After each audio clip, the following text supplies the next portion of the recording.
कि आज न कल नीतीश कुमार बेउर जेल में खिचड़ी खाते दिखाई देंगे। नीतीश कुमार ने माफिया को वे सारे ठेके सुनियोजित तरीके से बांट दिए। नीतीश कुमार काफी नाराज हुए, एक तरह से वो बेनकाब हो गए। आपको क्या लग रहा है कि नीतीश कुमार अभी भी आपके नाम को जानते होंगे? देखिए, नीतीश कुमार कितना शातिर आदमी है। बिहार में एक लोग नमस्कार, आप पब्लिक स्टैंड के खास शो देख रहे हैं करनामा। मेरे साथ एक बहुत बड़े करनामा करने वाले अधिकारी हैं। सर, पहला सवाल है, चूंकि आप करनामा का हिस्सा हैं, तो ऐसा क्या करनामा कर दिया कि समय से पहले आपको घर का रास्ता दिखा दिया गया? कारनामा मेरा यही था कि एक आईपीएस ऑफिसर के रूप में मैंने अपनी ड्यूटी ईमानदारी से की और माफिया के सामने मैंने सर नहीं झुकाया।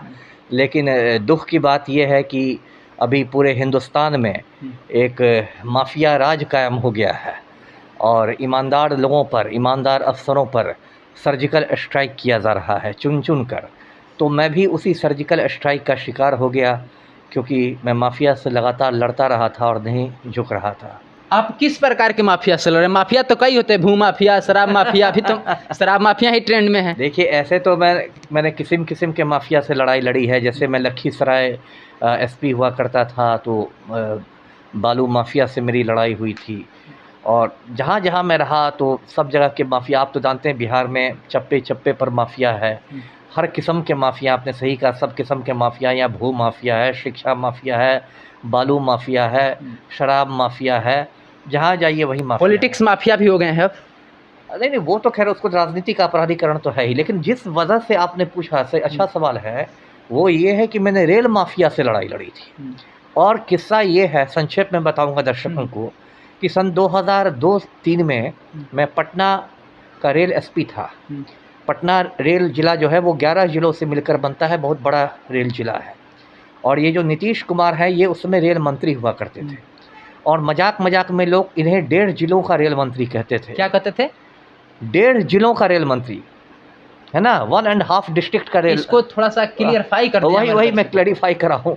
लोग कहते थे कि नीतीश कुमार कहने के लिए भारतवर्ष के रेल मंत्री है। अच्छा। लेकिन वो 1.5 जिला के रेल मंत्री है, पूरा नालंदा जिला और आधा पटना जिला। क्योंकि साल भर नीतीश कुमार या तो नालंदा में विराजमान रहते थे या पटना में रहते थे।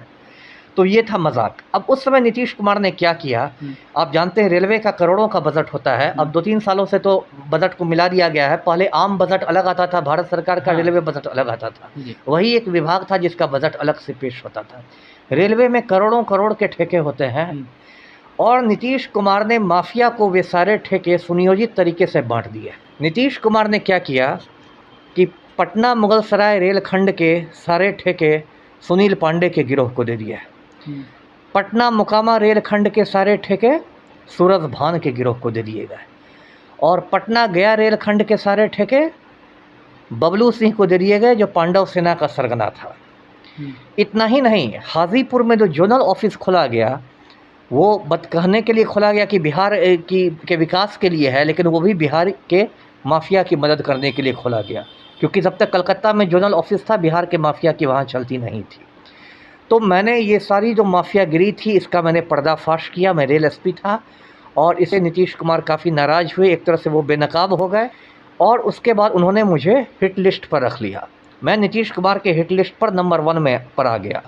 जब वो मुख्यमंत्री बने बिहार के 2005 में, तो मुझ पर बहुत सारी जांच बैठा दी गई, बहुत सारी विभागीय कार्यवाही शुरू कर दी गई।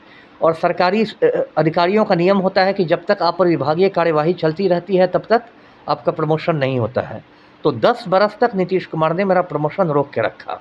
मैंने बहुत लंबी कानूनी लड़ाई लड़ी और अंत में सुप्रीम कोर्ट ने, सर्वोच्च न्यायालय ने मुझे सभी आरोपों से मुक्त किया। और सुप्रीम कोर्ट के आदेश के बाद 2017 में नीतीश कुमार को मुझे एक साथ समझिए डबल प्रमोशन देने पड़े। और मैं एसपी के वेतनमान में था, उससे मुझे सीधे आईजी का वेतनमान दिया गया। लेकिन ये नीतीश कुमार कितना शातिर आदमी है। बिहार में एक लोग मजाक में कहते हैं कि लालू के मुंह में दांत है, नीतीश के पेट में दांत है। तो ये कितना शातिर आदमी है। इसने उसके बाद 2018 में मुझे यह कहकर रिटायर करवा दिया कि मेरा नौकरी में रहना लोकहित में सही नहीं है, पब्लिक इंटरेस्ट में सही नहीं है।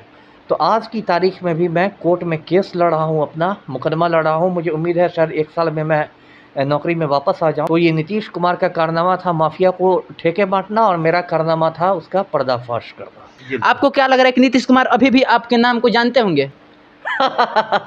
नीतीश कुमार को तो रात में मेरे सपने भी आते हैं, भले वो माने या नहीं माने, है ना। क्योंकि नीतीश कुमार के रेल माफिया के मेरे पास इतने कागजात हैं कि आज न कल नीतीश कुमार बेऊर जेल में खिचड़ी खाते दिखाई देंगे।